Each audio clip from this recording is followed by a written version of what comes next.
Bueno, vamos a pasar a otro tema, porque Juan Cruz Clemente nos está llamando desde Pilar, teniendo en cuenta la declaración indagatoria a la que fue sometida Inés Dávalos Cornejo, la ex mujer de Pachelo, una mujer que al principio ni siquiera aparecía en el expediente. Sí se habló de Pachelo, pero no de esta ex mujer a la que se indicó como dama de rosa.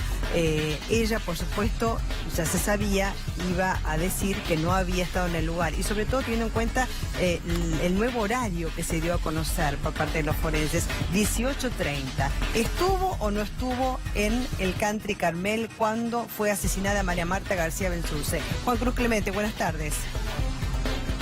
Antonio, ¿cómo les va? Buenas tardes. Nosotros continuamos aquí en la UFI número 2 de Pilar, donde desde las 10:30 de la mañana está prestando declaración indagatoria, como vos bien lo señalabas, Inés Dávalos Cornejo, la ex mujer justamente de Nicolás Pachelo, por este caso que hace 15 años tiene en vilo a toda una sociedad, como es la muerte de María García Belsunce. Como les decía, desde las 10:30 que está prestando declaración indagatoria, hubo un cuarto intermedio debido a un corte de luz. Esta información me la pasó nuestro productor Diego Requini, y como les decía, estamos aquí postados afuera de esta unidad funcional de instrucción para saber, ¿no?, más detalles. Aparentemente a las 2 de la tarde se van a retirar. Ustedes tienen la imagen cuando ella hacía su ingreso a las 10 de la mañana junto a uno de sus abogados. Estamos hablando de Diego Olmedo. El otro abogado, Francisco García Santillán, ingresó por la calle Ituzaingó de la UFI número 2 de Pilar. Lo que sabemos es que ella finalmente prestó declaración indagatoria, de hecho ya lleva 2 horas y media, se va a manifestar inocente. Ustedes bien lo señalaron en otras oportunidades, porque el 27 de octubre de 2002 ella argumenta que salió temprano del country porque tenía que ver justamente el recital de Diego Torres en Puerto Madero. Y al mismo tiempo estamos intentando chequear la información, pero aparentemente en el día de hoy ella va a permitir justamente la extracción de sangre para realizar el cotejo de ADN. Recordemos que en la escena del crimen se encontraron manchas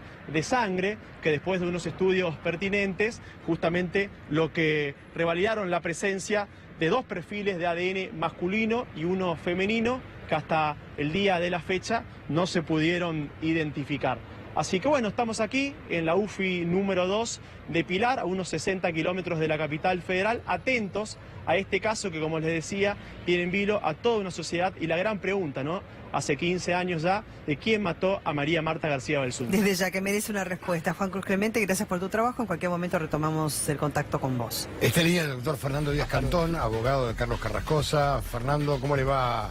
Buenas tardes, saludamos María Belén Aramburu y Antonio Fernández Llorente. ¿Cómo les va, Belén, Antonio? ¿Qué tal? Sí. Buenas tardes. Fernando, bueno, hemos conversado muchas veces de este tema, ¿no? Sí, la verdad que sí. La pregunta del millón es, ¿por qué no se investigaron todas las pistas y se concentraron solamente en una? Esto muestra que hubo un horror en la investigación. Yo creo que fue en el momento en que aparece el famoso pituto, es decir, el proyectil que quedó en el cuero cabelludo de María Marta y cayó al piso cuando levantaron el cuerpo al moverlo, que era el plomo, digamos, el último proyectil que le pegó en la cabeza y que no entró a María Marta, y que quedó deformado en forma de bisel, digamos, en forma de chanfle, y que, claro, los que lo vieron lo confundieron con una cosa diferente de lo que era. Sí, un sostén de mueble. Pero, claro, que perfectamente, si uno lo ve, si uno googlea, ve la foto del pituto, y realmente, para quien no entiende de armas, no se lleva la impresión de que es una bala más, si no está pensando que allí hubo un homicidio en ese lugar, ¿no? Entonces, pero fue esa misma persona, John Hurtig, que después, dudando, pensando, reflexionando, piensa sobre eso que se tiró, y es él el que se lo dice al fiscal. Es decir, acá lo increíble de todo esto es que si no hubiera sido por esa actitud de uno de los miembros de la familia condenado por encubrimiento, la cosa más insensata que hay en el mundo, esta causa no existiría.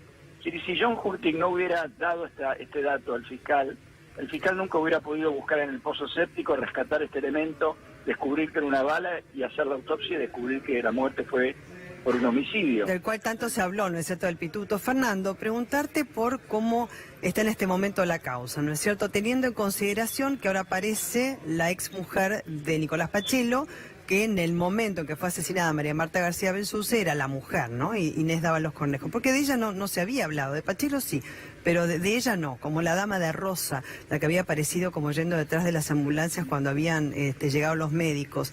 Ella, digamos, no se sitúa a las 18:30, que es la nueva data, ¿no es cierto?, en cuanto al horario de muerte que se dio a conocer ahora por parte de los forenses, y va a decir inclusive también que fue un recital a la noche de Diego Torres, o sea que ella ya se había ido a Capital Federal.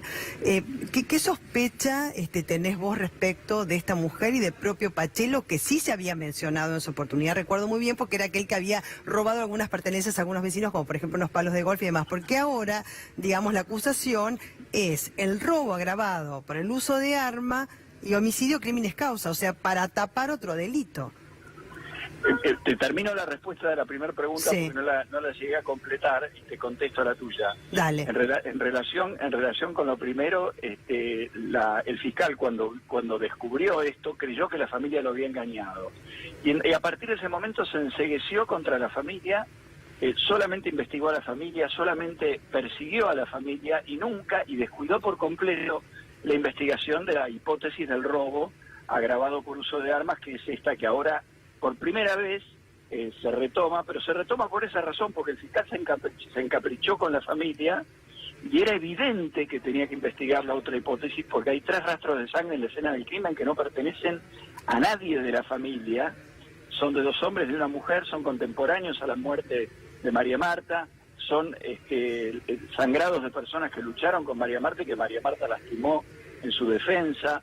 Es decir, que es una hipótesis que fue deliberadamente descuidada por el fiscal. Y aparte, Fernando, cualquier fiscal con introducción al derecho, con penal 1, automáticamente lo califica como muerte dudosa y ordena una autopsia. Pero además, aunque no sean muerte dudosas, la caída en una bañadera accidental, que era lo que se creía, es una muerte violenta. Y es dudosa. Por lo tanto, obliga a hacer una autopsia. Claro, es una locura lo que hizo el fiscal. Es una locura, y además claramente perjudicó por completo la investigación, porque claramente la familia no tuvo que ver ni con el encubrimiento ni con el homicidio ya desde el día 1. Por supuesto que cometieron varios errores, hicieron varias cosas mal, pero que son todas cosas que tienen otra explicación diferente a la del encubrimiento, y que son explicaciones que se han dado porque realmente una persona que es en un velatorio, frente a 200 personas, en la cama, ni siquiera en un féretro, es decir, permitiendo que entraran los médicos, permitiendo que entrara el propio fiscal de la causa que no ordenó la autopsia, digamos, es una actitud completamente incompatible.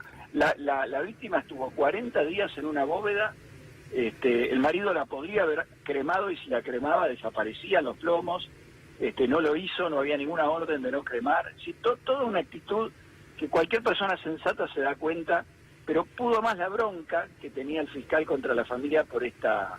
Sí, ustedes siempre lo cuestionaron. Fernando, en relación con... Perdóname, sí, en relación a tu pregunta, sí, María Belén, perdóname, sí, no quiero dejar de respondértela. Sí. Bueno, acá hay una investigación de que yo no conduzco, digamos, la manejan los doctores Juan Pablo y Gustavo Getching, son los querellantes en esa causa. Yo me limité a trabajar para que a Carrascosa lo absolvieran, cosas sí, que sí, sí. Y fundamentalmente diciendo, miren, acá los autores son otros. Yo no sé quiénes son los autores, pero son otros, y evidentemente son 2 hombres y una mujer. Si esas personas son Pachelo y la mujer o son otras personas, realmente no lo sé. Lo que sí te puedo decir es que no voy a hablar de la mujer de Pachelo porque sé poco, más que este tema del identikit y de aparentemente alguna inconsistencia con lo que una amiga de ella declara, y que esa amiga dice que estaba en un lugar y la señal del celular dice que estaba en otro. Lo que sí te puedo decir es que Pachelo, yo no sé si Pachelo es culpable, pero que hay más prueba contra Pachelo que contra Carrascosa, eso te lo firmo. Ah, bueno, eso es interesante lo que estás diciendo, porque bueno, yo recuerdo muy bien esto, inclusive también periodistas que estaban realizando la investigación en su momento, que me aseguraron 1 y 1000 veces que no era Carrascosa, apuntaban a Pachelo cuando Carrascosa estaba preso. Pero apunto entonces a las manchas de sangre, ¿no es cierto?, las de la pared. Bueno, hay una mancha y cualquier cosa corregime de acuerdo a estos datos, pero esto es importante por el cotejo de de ADN que se va a hacer ahora, inclusive también con la extracción de sangre de la ex mujer de Pachelo, porque Pachelo va a declarar después, porque Roberto Rivas, que es el abogado defensor de él, como tenía un viaje al exterior, el martes no se va a presentar, todavía no.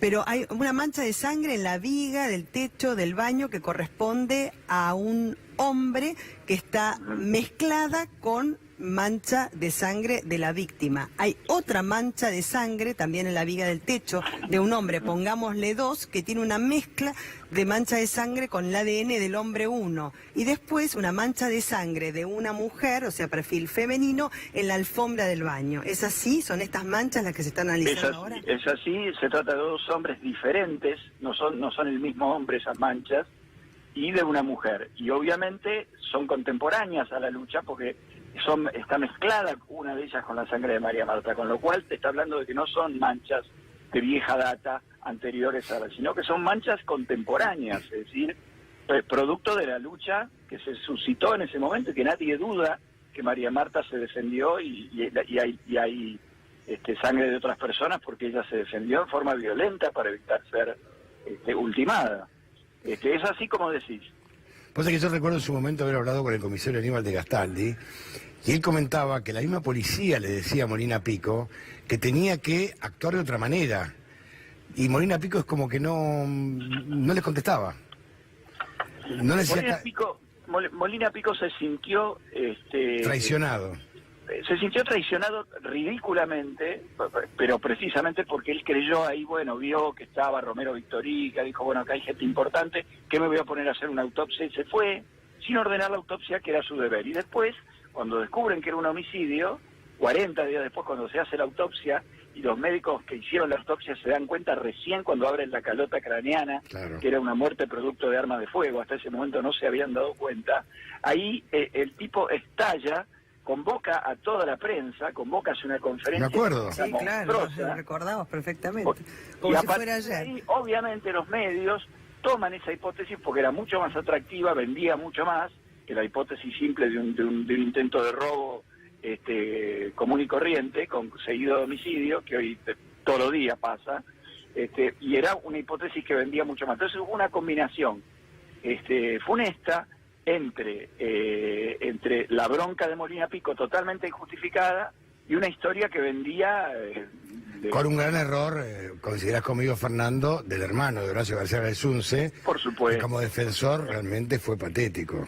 Por supuesto, porque era defensor en causa propia, claro, una locura. Era una persona que estaba afectada, no podía, y producto de su inocencia, porque realmente ellos procedieron nunca creyendo que los iban a condenar, porque claramente son inocentes y siempre lo creyeron, al punto tal que Carrascosa prácticamente iba mudo a las audiencias de juicio. Cuando le dieron la última palabra dijo, no tengo mucho que decir, que se haga justicia, quiero que se descubra al señor María Marta. Prácticamente no se defendió. Sí, sí. Él le cae la ficha. Yo tomo el caso en el año 2009, ahí le cae la ficha de que él se tiene, ya con la condena a prisión perpetua, diciendo, bueno, pero quiere decir que por más que yo sea inocente, me pueden condenar igual, y sí, efectivamente, claro. Y a partir de ahí es como que hubo un cambio en él, y bueno, y yo también tenía todos los prejuicios del caso antes de tomarlo, como tengo cierta formación que me lleva a dudar de todo, siempre dije, pero ¿cómo puede ser que acá un matrimonio que 30 años de relación sin ningún problema, hasta el mismo día del hecho había armonía, no hay ningún móvil? ¿Cuál es la razón para que Dr. Jekyll se haya convertido en Mr. Hyde y la haya matado un domingo a la tarde? ¿Qué pasó? Y después cuando leí la causa me di cuenta que era una locura, que decían que yo estaba convencido que las heridas habían sido pegadas con la gotita, y resulta que en la causa decía lo contrario. Es decir, la versión periodística era exactamente la opuesta a la que se daba en la causa. Pasaron muchos años. Sí, todavía, Fernando, no se sabe qué mató a María Marta García Belsunce. Me quedo con tus palabras respecto de que había mucho más elementos en su momento para culpar a Nicolás Pachelo que al propio Carrascosa. Así que sobre esa pista seguramente irá ahora la justicia. Y agradecerte. Yo no sé si es suficiente para inculparlo. Lo que sí te digo es que hay más elementos contra él que contra Carrascosa. Porque acá es un tema que no solamente es que no hay pruebas suficientes de que Carrascosa no fue. hay prueba directa de que Carrascosa no fue. Esta es la cosa increíble. ¿Qué hizo lo grave? Lo que pasó en el último juicio, que fue en el año 2011, desde que por primera vez el médico Moreira le preguntan por el tema de la parrilla costal, de las costillas de María Marta, ahí se demuestra científicamente que María Marta murió antes de las 18:30, porque como le rompen las costillas en el momento de la reanimación a las 7:30 de la tarde, cuando llega la ambulancia, y esas costillas no sangran, en ese momento se dice que nunca pudo haber pasado menos de una hora entre ese momento y el momento de la muerte. Carrascosa llegó a las 19 a la casa, con lo cual el homicidio ocurrió más de media hora antes de que él llegara a la casa. Sí, está clarísimo que él no fue el autor del delito. Cerrando la entrevista, te quería preguntar, ¿no es cierto?, en relación con algunos elementos que decís vos que son superiores en cuanto a la contundencia para acusar a Pachelo, no que sea culpable, porque eso lo está investigando la justicia, nadie lo puede decir hasta el momento. Pero había robado pertenencias a los vecinos, yo sé que había robado unos palos de golf, lo sé por gente que vivía ahí en el Carmel, así que de primera mano conozco el tema. En el caso de Carrascosa, ¿les había secuestrado el perro? O sea, ¿Nicolás Pachelo tuvo un episodio con la familia Carrascosa de esta naturaleza? Mira, hubo un episodio confuso, yo no lo recuerdo bien, hubo un secuestro del perro, efectivamente, había cierta sospecha de que él podía ser, pero sobre eso no hay certeza. Lo que sí hay certeza es sobre un hecho posterior a la muerte de María Marta, donde Pachelo fue condenado por un hecho con características semejantes a este hecho, sin muerte, por supuesto, un robo agravado, pero hay una condena sobre eso, sí. Está firme, es decir... Pero hay un dato peor, Fernando, a las 7:15 de la tarde en la Shell, que está ubicada ahí en Champañá y Panamericana, él dijo, sin saber quién había muerto, que mataron a María Marta García Belsunce. 7:15, 7:20 de la tarde. Exacto, también hay una compra. Con testimonio bajo juramento. Claro, él dice que a esa hora estaba en el Paseo Alcorta, que hizo una compra y la celda de su celular se activó en Pilar, con lo cual hay varias cosas, hay muchas cosas que por primera vez los fiscales desvían la mirada de una hipótesis totalmente ridícula y fantasiosa, pero que fue la que prevaleció, y la desvían hacia la hipótesis que tendrían que haber visto hace 15 años. Ahora, si yo me preguntas si yo creo que esta investigación va a llegar a éxito, la verdad que no sé, porque... Pasaron 15 años. Claro, este es un problema tremendo, porque la prueba envejece. Ahora, Fernando, Tiempo que pasa, verdad que huye. ¿Pensás que va a quedar impune este caso, que no se va a saber quién mató a María Marta García Belsunce? Yo creo que no. Yo creo que en algún momento se va a producir alguna... No digo una confesión, pero creo que en algún momento va a haber alguien, porque yo no puedo creer que un pacto de silencio, si es que lo hay, está claro que en la familia no lo hay, porque ya a esta altura del partido, con Carrascosa secuestrado durante 7 años y medio, porque no fue una prisión, sino que fue un secuestro, nadie se haya quebrado, esto evidencia también que no había ningún pacto de silencio, pero donde están los verdaderos culpables, yo creo que todo este ruido va a generar que en algún momento alguien se quiebre, como se suele decir, o manifieste algo que pueda ser de utilidad para esclarecer definitivamente este hecho. Yo soy optimista, la verdad que creo que puede haber en algún momento alguna luz al fondo del túnel. Muy bien. Fernando, un abrazo grande, gracias. Faltaba más y gracias a ustedes. Gracias.